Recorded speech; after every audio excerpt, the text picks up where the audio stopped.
నాకు తోడు నీడగా ఉండుటకై బిడ్డలనిచ్చావు. గాలినిచ్చావు, నాకై నీరునిచ్చావు.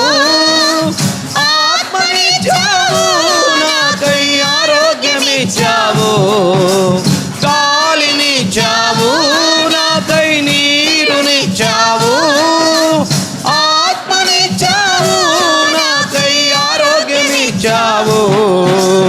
అడగక మునిపే అన్నీ ఇచ్చావు. నన్ను అందరిలో నా మిన్నగా ఉంచావు.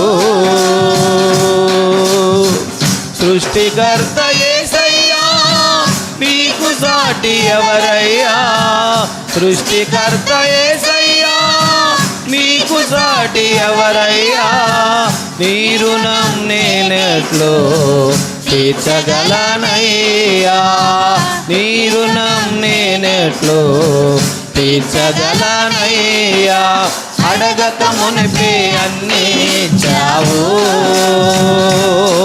నన్ను అందరిలో నా మిన్నగా ఉంచావు. హల్లెలూయా. దేవుని యొక్క వాక్యాన్ని శ్రద్ధగా నేర్చుకుందాం. ఈరోజు నా అంశం ఏమిటంటే, తినివేసిన సంవత్సరముల పంటను మరలా నీకు ఇస్తానంటున్నాడు. పోగొట్టుకున్నవన్నీ, పోయిన సంవత్సరంలో ఏదైతే కోల్పోయావో, ఏదైతే పోగొట్టుకున్నావో దానిని దేవుడు తిరిగి మరలా నీకు ఇవ్వాలని ఆశపడతా ఉన్నాడు. ప్రియ సహోదరి సహోదరుడా, అయితే నీవు చేయాల్సిన పని ఒకటి ఉంది. ఏంటో తెలుసా? నీవు అన్నిటిని విడిచి దేవుని వైపు తిరిగి ప్రాధేయపడి దేవుని సన్నిధికి చేరి, అయ్యా నీకు దూరంగా ఉండటం వలన నేను నా కుటుంబం నీకు సమీపస్తులుగా ఉంటామయ్యా, నీ సన్నిధికి వస్తామయ్యా, నీకు లోబడతానయ్యా, నీ మాటల ప్రకారం ఉంటానయ్యా, నీ మాటల ప్రకారం నేను నడుస్తానయ్యా అని మనం తీర్మానం చేసుకున్నప్పుడు దేవుడు పోగొట్టుకున్నవన్నీ, కోల్పోయినవన్నీ తిరిగి మరలా ఇస్తాడు. రెండంతల మేలు చేస్తాడు. దేవునికి మహిమ కలుగుగాక. ప్రసంగి గ్రంథములో ఒకసారి మీరు చూడండి, 12వ అధ్యాయము 1వ వచనములో చూస్తే, దుర్దినములు రాకమునిపే ఇప్పుడు వీటి యందు నాకు సంతోషము లేదని నీవు చెప్పు సంవత్సరములు రాకముందే నీ సృష్టికర్తను స్మరణకు తెచ్చుకోమంటున్నాడు. ప్రేమ బిడ్డలారా, ఈ సంవత్సరం అంతా నేను కోల్పోయాను, ఈ సంవత్సరం అంతా నేను చాలా నష్టపోయాను, ఈ సంవత్సరం అంతా నా కుటుంబంలో నెమ్మది లేదు, ఈ సంవత్సరం అంతా నా కుటుంబంలో బహువేదన పడ్డాను, నా కష్టార్జితం అంతా సినిగిపోయిన సంచులో వేసినట్లు అయిపోయింది, పోయిన అని ఒకవేళ నీ జీవితంలో జరిగిన దాని గురించి మాట్లాడుతూ ఉన్నావేమో ప్రియ సహోదరి సహోదరుడా, దేవుడు అదే చెప్తా ఉన్నాడు. ఏమంటున్నాడు తెలుసా? దుర్దినములు రాకముందేవి ఇప్పుడు వీటి యందు నాకు సంతోషం లేదు అని నువ్వు చెప్పు సంవత్సరములు నీ జీవితంలో ప్రారంభము కాకమునిపే దేవుని యొద్దకొచ్చి ప్రార్థన చేయటం ప్రారంభించు. కొడుగడిగా చప్పట్లో. నా దేవుడు పోగొట్టుకున్నవన్నీ రెట్టింపు ఇవ్వటకు సిద్ధముగా ఉన్నాడు. నష్టం ఎందుకు కలుగుతుందో తెలుసా? ఇబ్బంది ఎందుకు కలుగుతుందో తెలుసా? నువ్వు బాగుపడకపోవటానికి కారణం ఏంటో తెలుసా? నీకు మేలు కలగకపోవటానికి కారణం ఏంటో తెలుసా? దేవునికి వ్యతిరేకముగా చేసిన పొరపాట్లే ప్రియ సహోదరి సహోదరుడా, దేవునికి విరోధముగా చేసిన పాపములే. బైబిల్ ఏమని చెప్తుందో తెలుసా? దుర్దినములు రాకమునిపే వీటి యందు నాకు సంతోషం లేదని చెప్పు సంవత్సరము రాకమునిపే. చూడండి ప్రేమ బిడ్డలారా, నీవు దేవుని యొద్దకు రమ్మని పిలుస్తా ఉన్నాడు ఆయన. నీ జీవితంలో పోయిన సంవత్సరంలో ఒకవేళ ఇలాగనే బాధపడ్డావేమో, ఇలాగనే ఇబ్బంది పడ్డావేమో, దుర్దినములు నీ జీవితంలో ప్రారంభమయ్యాయేమో, 2024లో అంతా నష్టాన్ని కష్టాన్ని త్రవి చూశావేమో, మేలనేదే పొందలేకపోయావేమో, ఎన్నో ఇబ్బందులు పడ్డావేమో, కష్టాలు గుండా నష్టాలు గుండా ఇబ్బందులు గుండా వెళ్ళాల్సిన పరిస్థితి వచ్చిందేమో, ఏ వ్యాపారం చేసినా లాభాలు రాలేదేమో, పొలం వేసిన పంట సమృద్ధికి ఇంటికి రాలేదేమో. దేవుడు అంటున్నాడు, బిడ్డా నీవు నాకు దూరంగా ఉన్నావు, అవన్నీ నీకు దూరం అయ్యాయి. నువ్వు నాకు సమీపంగా వస్తే నేను నీ యొద్దకు వస్తాను, అప్పుడు నీకు కావాల్సినవన్నీ నేను మళ్ళీ అనుగ్రహిస్తాను అంటున్నాడు దేవుడు. హల్లెలూయా. అవునండి, దేవునికి దూరమైన వారి జీవితంలో ఆ సంవత్సరం ఏ సంవత్సరమైనా కావచ్చు, సుఖం ఉండదు, నెమ్మది ఉండదు, ఆనందం ఉండదు, ఆరోగ్యం ఉండదు, లాభం ఉండదు, నష్టాలు, కష్టాలు, ఇబ్బందులు. కారణం ఏమిటి అంటే 2024 మంచిది కాదంటావా? లేదా నేను వేసిన పొలము మంచిది కాదంటావా? లేదా నేను చేరిన పని మంచిది కాదంటావా? సంవత్సరం మంచిదే, ఇల్లు మంచిదే, పొలం మంచిదే, నీ బుద్ధి మంచిదైతే చాలు. కొట్టుగడిగా చేపట్లో ప్రేమ బిడ్డలారా, అన్ని మంచియే. పొలమును బట్టి నిన్ను దీవించడు, నిన్ను బట్టే పొలాన్ని దీవిస్తాడు. ఇంటిని బట్టి నిన్ను దీవించడు, నిన్ను బట్టే ఇంటిని దీవిస్తాడు. వ్యాపారాన్ని బట్టి నిన్ను దీవించడు. నువ్వే వ్యాపారం చేసినా, దేవునికి యథార్థమైన ఏ వ్యాపారం చేసినా దానిని నీ పరిశుద్ధతను బట్టే దీవిస్తాడరా. కావాలంటే చూడండి, ఇర్మియా గ్రంథం 5వ అధ్యాయము, ఇర్మియా గ్రంథము 5వ అధ్యాయము 25వ వచనాన్ని ఒకసారి మీరు చదవండి.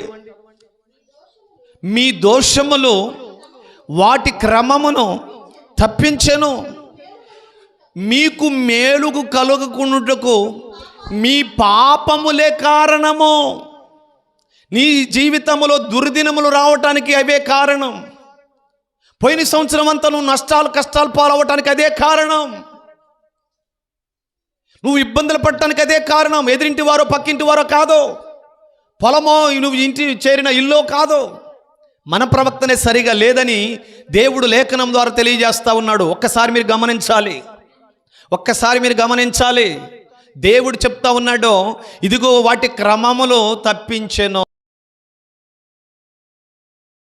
మీకు మేలు కలగకపోవటానికి కారణం ఎవరట? మన పాపములు. పాపం అంటే ఏమిటి? హలో, పాపం అంటే ఆజ్ఞ అతిక్రమించటమే పాపము. ఆజ్ఞలో ఒక ఆజ్ఞ ఏమిటి? వారము ఖచ్చితంగా, నిశ్చయంగా, కుటుంబ సమేతంగా దేవుని సన్నిధిలోకి రావాలి. నిన్ను వాళ్ళని, పొరుగు వారిని ప్రేమించాలి. ఆత్మతో సత్యముతో దేవుణ్ణి ఆరాధించాలి. ఏ విషయంలో మనం పొరపాటు పడ్డామో, ఏ విషయంలో మనం తప్పిపోయామో ఒక్కసారి మనము జ్ఞాపకం చేసుకోవాలి. ప్రేమను బిడ్డలారా, జ్ఞాపకం చేసుకొని దేవుని యొద్దకు మనం వస్తే, ఆయన అంటాడు, నువ్వు నా యొద్దకు వస్తే నేను నీ యొద్దకు వస్తా, నా మాట నీ వింటే నీ మాట నేను వింటాను, నేను నీతో ఉంటే సమస్తము నీకు సమృద్ధి. యేసోబుకు తోడుగా ఉన్నాడంట ఐగుప్తు దేశంలో కూడా. యేసోబు పట్టుకున్నదంతా దీవించబడిందంట. కొట్టుగట్టిగా చెప్పట్లు. యాకోబుకు తోడుగా ఉన్నాడంట ఇశ్రాయేలు మారిన తర్వాత. ఆయన కాసిన గొర్రెలన్నిటినీ దీవించబడ్డాయంట. అందుకే మామ పాపం అబద్ధమాడవు పెళ్లి చేసి మళ్ళీ ఒక 7 సంవత్సరాలు కొలువు చేయించుకోవడానికి అబద్ధమాడి చిన్నమ్మాయిని ఇస్తానని చెప్పి మోసం చేసి పెద్ద అమ్మాయిని ఇచ్చి, ఆ తర్వాత తెల్లారగానే వచ్చి అడుగుతున్నాడు, మామ నేను ప్రేమించింది చిన్న అమ్మాయిని అయితే పెద్ద అమ్మాయిని ఇచ్చేవేంటి మామ అంటే, రే అబ్బాయి నీకు చిన్న అమ్మాయిని కూడా ఇస్తాను, మళ్ళీ ఇంకొక 7 సంవత్సరాలు నా గొర్రెలు గాయరు అన్నాడు. ఏంది అంతకా అంటే, యాకోబు అక్కడికి వెళ్ళిన కాడి నుంచి తన మందలు దీవించబడుతున్నాయి. కొట్టుగట్టిగా చప్పట్లో ప్రేమలు వెళ్ళారు. ఆశీర్వదించబడిన వారిగా మారాలి మనం. నువ్వు అడుగుపెట్టిన ప్రతి స్థలము దీవెనకరంగా మారాలి. నువ్వు పట్టుకున్న ప్రతి పని ఆశీర్వాదంగా మారాలి. అలా మారాలంటే నువ్వు క్రీస్తు స్వరూపంలోకి మార్చబడాలి. అంటుంటారు అప్పుడప్పుడు, ఆయన ఏది పట్టుకున్నా కలిసి రాదండి, మేము ఏది చేసినా కలిసి రాదండి, ఈ సంవత్సరం అంతా నష్టాలేనండి. నువ్వేది పట్టుకున్నా కలిసి రావాలంటే ముందు యేసయ్య పాదాలు పట్టుకోవాలి. కొట్టగట్టిగా చప్పట్లో ప్రేమ వెళ్ళారా. యేసయ్య చెయ్యి పట్టుకోవాలి. యేసయ్య నిన్ను చెయ్యి పట్టుకొని నడిపించాలి. ఆయన సన్నిధి నీతో కూడా రావాలి. కృపా క్షేమము ఎక్కడి నుంచి రావాలట? దేవుని యొద్ద నుండి. ఎవరితో కూడా రావాలట? మనతో కూడా రావాలట. ఏ పనికి వెళ్ళినా ఏం రావాలట? కృప క్షేమము. ఇక వర్ధిల్లటం ఒకటి ఉంటుందా అండి? మీరు ఆలోచించేటప్పుడు మన దేవుని బిడ్డలారా, అందుకే తెలియచేస్తా ఉన్నాడు, మీకు మేలు కలుగకపోవటానికి మీ పాపములే. రావాల్సిన ఆశీర్వాదాలకు నీవే అడ్డుపడ్డావేమో, రావాల్సిన దీవెనలు నీ మీదకి రాకుండా నువ్వే అడ్డుబండగా నిలబడ్డావేమో. దేవుడు చెప్తా ఉన్నాడు, అతిక్రమములు దాచిపెట్టువాడు వర్ధిల్లడు. వాటిని ఒప్పుకొని విడిచిపెడితే ఖచ్చితంగా కనికరం పొందుతాడో. ఇది దేవుడు చెప్తున్న మాట ప్రియమైన బిడ్డలారా. ఇంకొక మాటను చూపిస్తాను. మీకా గ్రంథము 6వ అధ్యాయం 13వ వచనం చదవండి. మీరు బాగుపడకపోవటానికి కారణం మీ పాపములే అని అన్నాడు. చదవండి అన్న. కాబట్టి మీరు బాగుపడకుండా నేను నీ పాపములను బట్టి,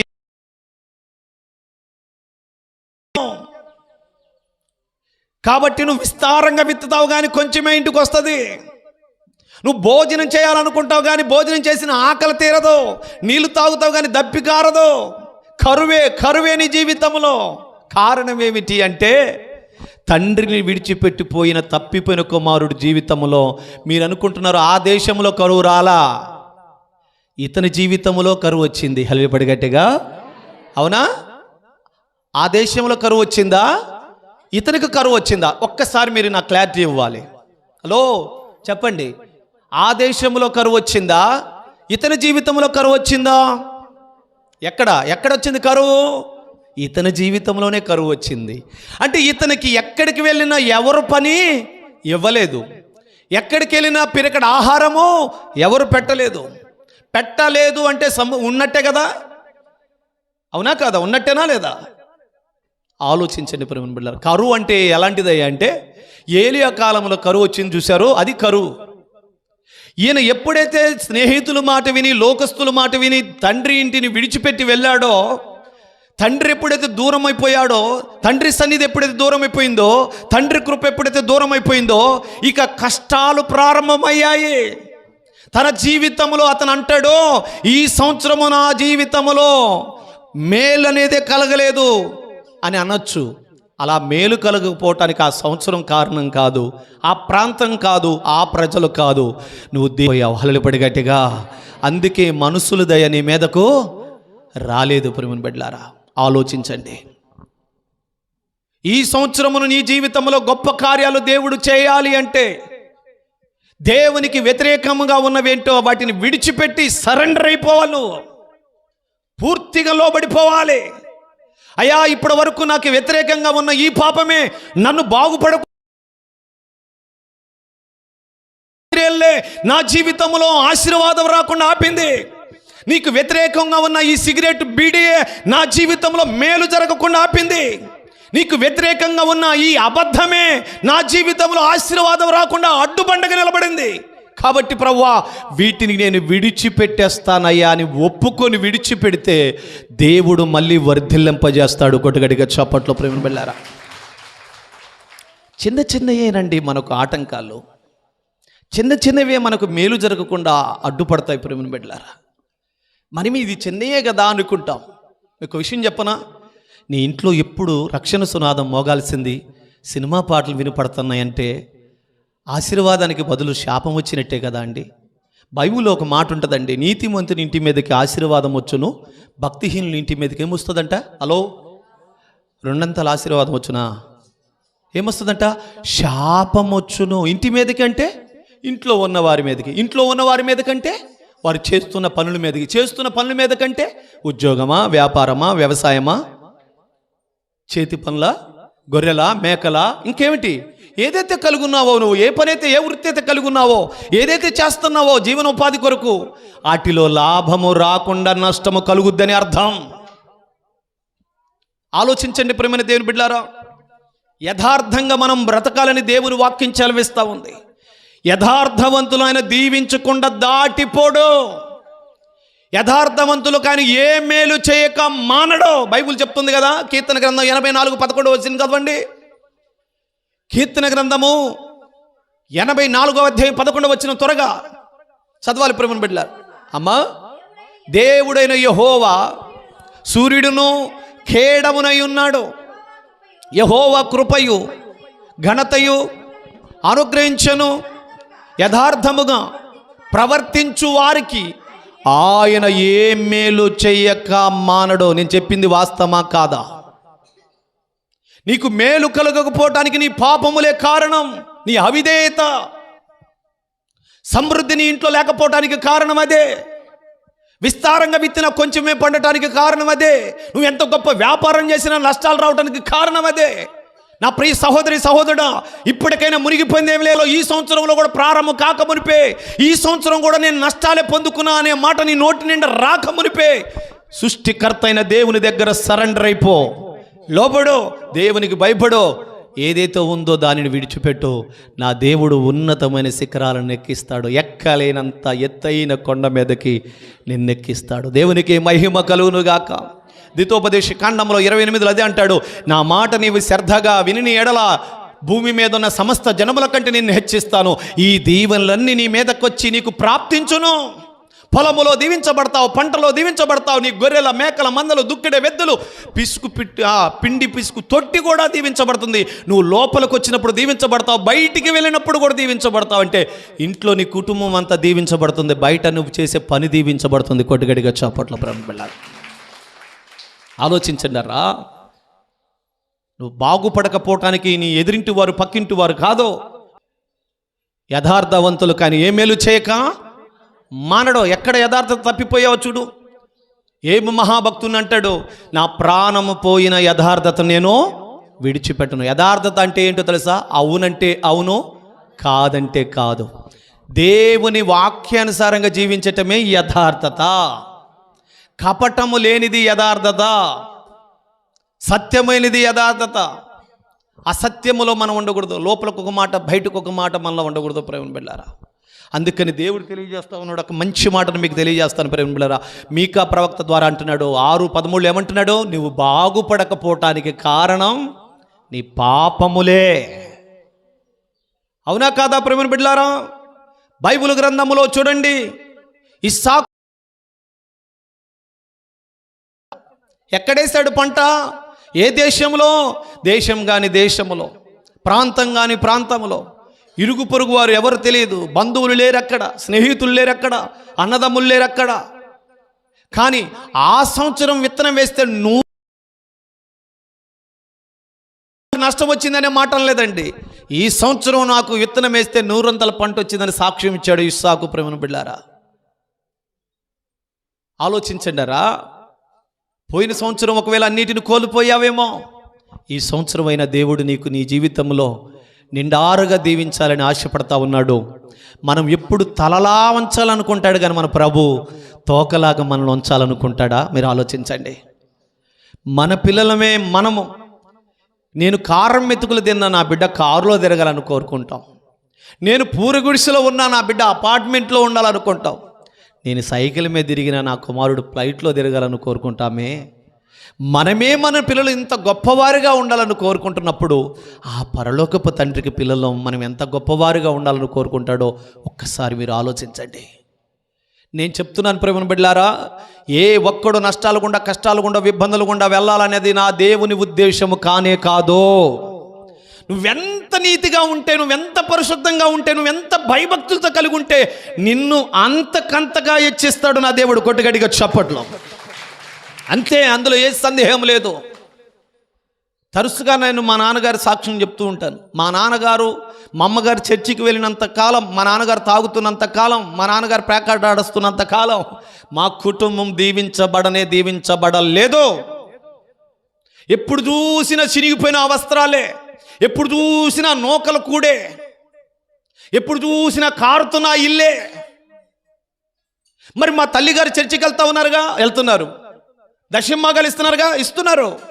వారం వారం మందిరానికి వెళ్తారు, మమ్మల్ని కూడా తీసుకెళ్తారు. కుటుంబం వర్ధిల్లకపోవటానికి కారణం ఏమిటి? మేము బాగుపడకపోవడానికి కారణం ఏమిటంటే మా తండ్రి గారి యొక్క అవిధేయత. చెప్పండి, అవిధేయత అంటే లోబడకపోవటం.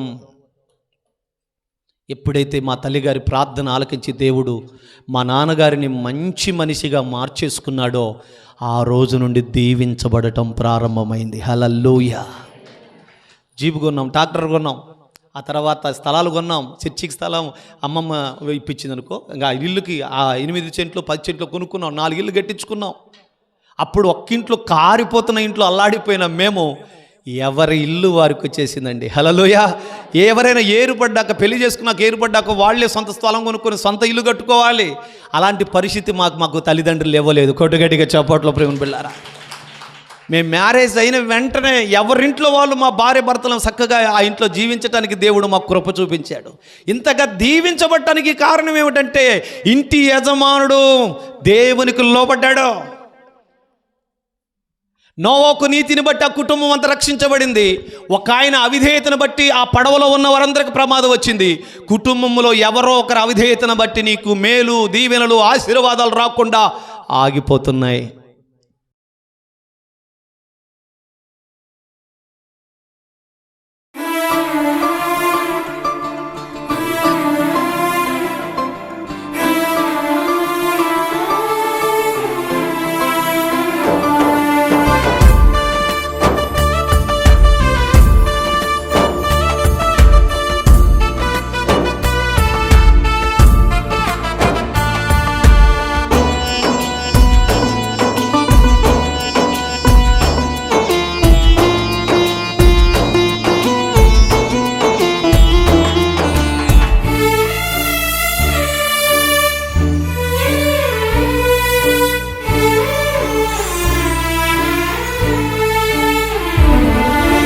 అడగక మునిపే అన్నీ ఇచ్చావు,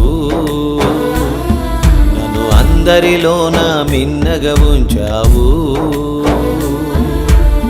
సృష్టికర్త యేసయ్యా, నీకు సాటి ఎవరయ్యా? నీ రుణం నేనెట్లు తీర్చగలనయ్యా? నీ రుణం నేనెట్లు తీర్చగలనయ్యా? అడగక మునిపి అన్నీ ఇచ్చావు.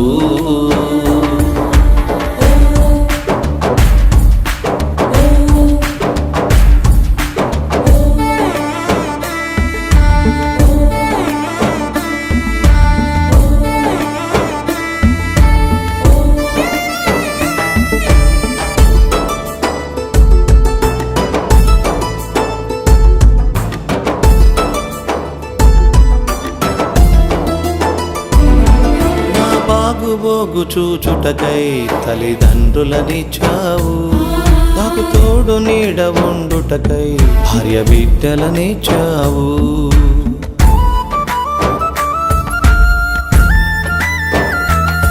నా బాగుబోగు చూచుటకై తల్లిదండ్రులనిచ్చావు, నాకు తోడు నీడ ఉండుటకై భార్య బిడ్డలనిచ్చావు.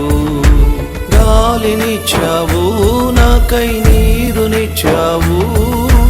ఆత్మనిచ్చావు, నాకై ఆరోగ్యమిచ్చావు.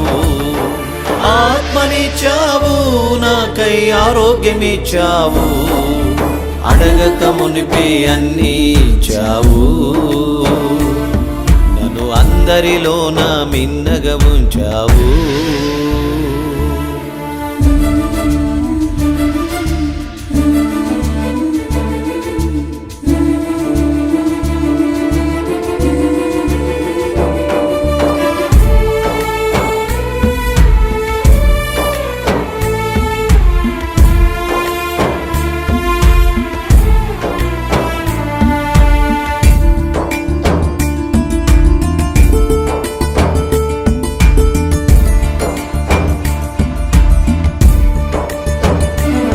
నీ అడుగు జాడలో నడుచుటకై దయా కిరీటమిచ్చావు, నేను బ్రతికి స్తుతించుటకై నీ కృపాక్షేమమిచ్చావు.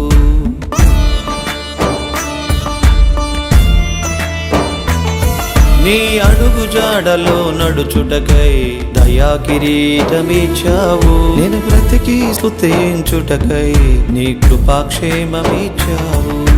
బుద్ధినిచ్చావు, నాకై జ్ఞానమిచ్చావు. బలమునిచ్చావు, నాకై ఆయుష్నిచ్చావు. బలమునిచ్చావు, నాకై ఆయుష్నిచ్చావు. అడగక మునిపే అన్నీ ఇచ్చావు, నన్ను అందరిలోన మిన్నగా ఉంచావు.